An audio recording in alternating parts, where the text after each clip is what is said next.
belajar meneladani Rasulullah SAW dalam banyak hal.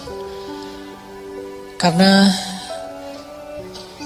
Rasulullah SAW adalah orang yang paling sukses dalam semua contoh kebaikan, terutama dalam urusan akhlak.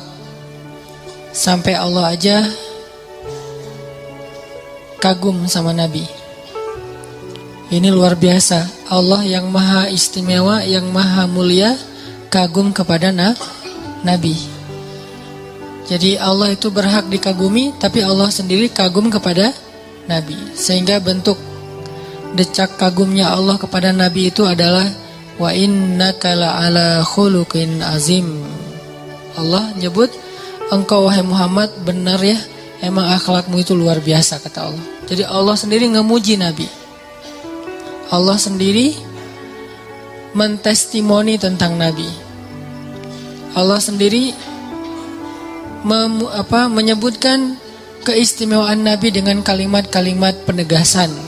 Benar ya engkau Muhammad, benar-benar akhlakmu itu luar biasa. Jadi Allah mengatakan kalimat penegasan berkali-kali untuk Rasulullah.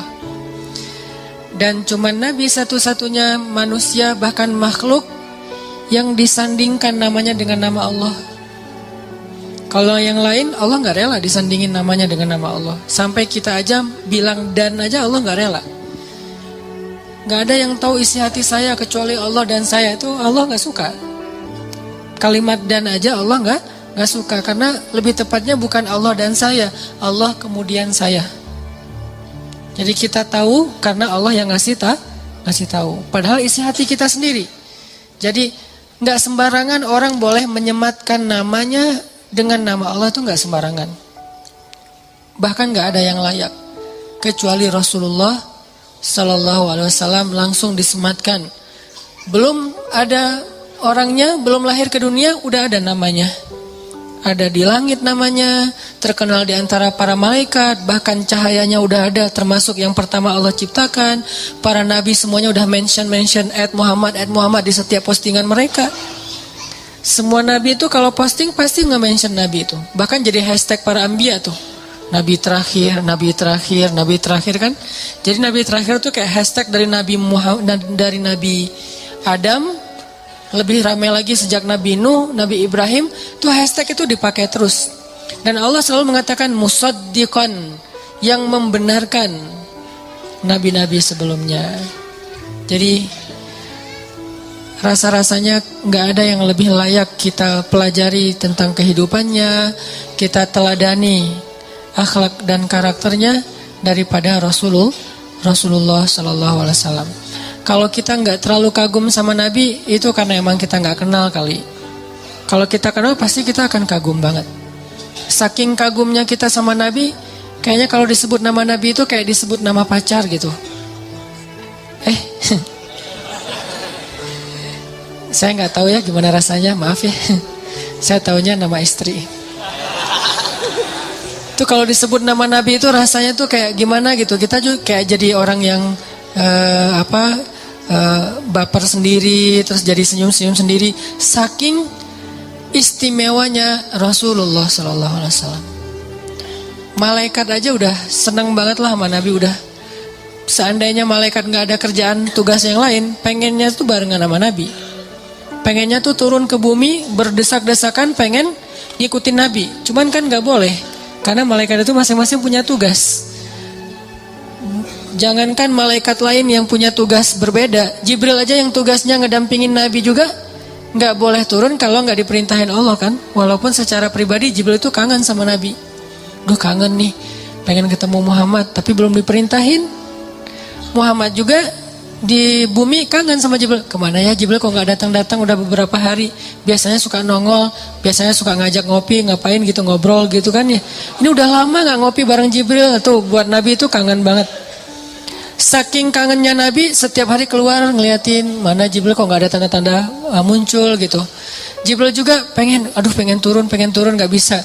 Ketika Jibril turun, ketemu Nabi, Nabi nanya, ya Jibril dari mana aja kok nggak datang-datang, saya nungguin. Kata Jibril, wa ma natanazzalu illa bi amri rabbik, surat Maryam. Kami tidak turun wahai Muhammad kecuali karena perintah Allah. Saya juga kangen, cuman nggak bisa turun kalau nggak diperintahin sama Allah.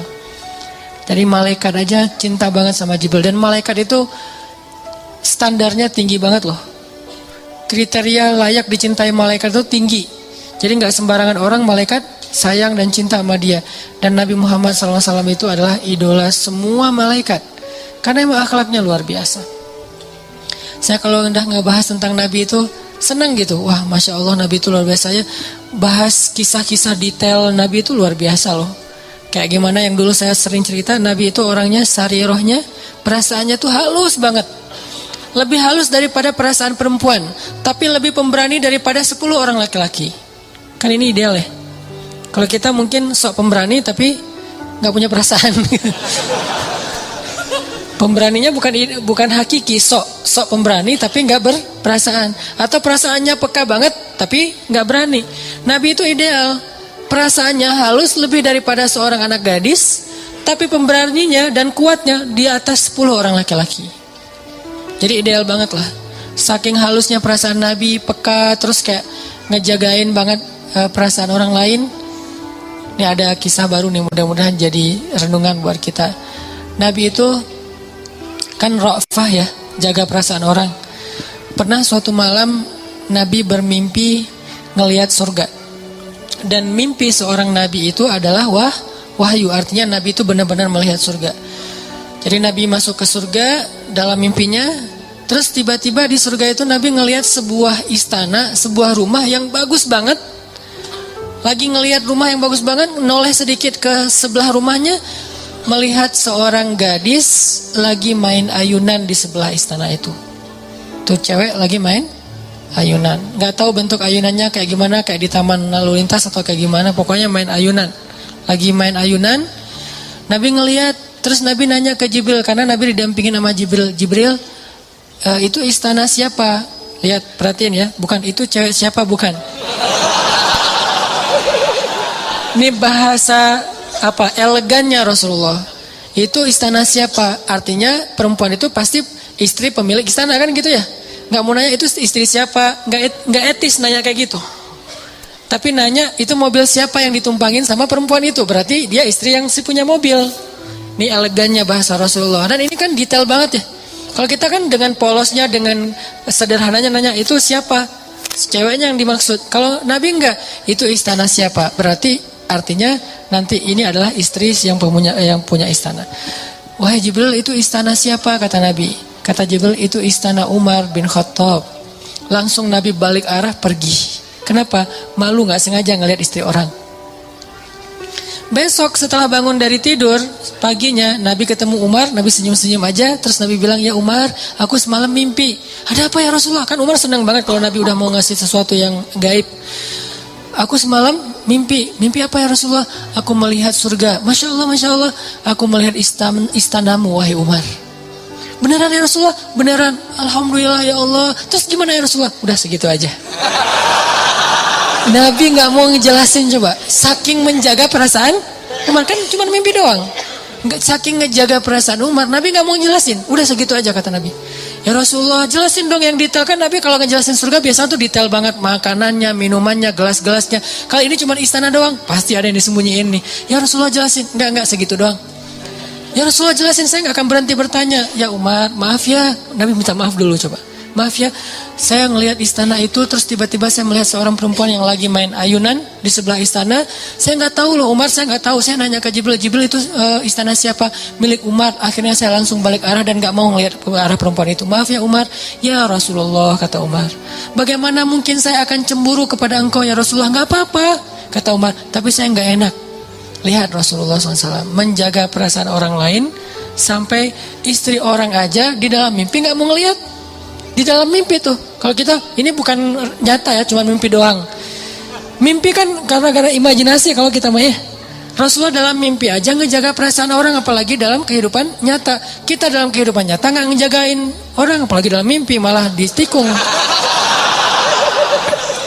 Ustadz, saya pernah nikung teman saya. Kapan? Dalam mimpi. Soalnya mimpi kan gak dianggap sebagai kesalahan, dimaafin. Pokoknya kalau udah cerita tentang Nabi, subhanallah, masya Allah tuh cowok keren banget lah pokoknya. Dan layak banget untuk kita sering-sering berselawat kepada beliau. Allahumma sholli ala Sayyidina Muhammad.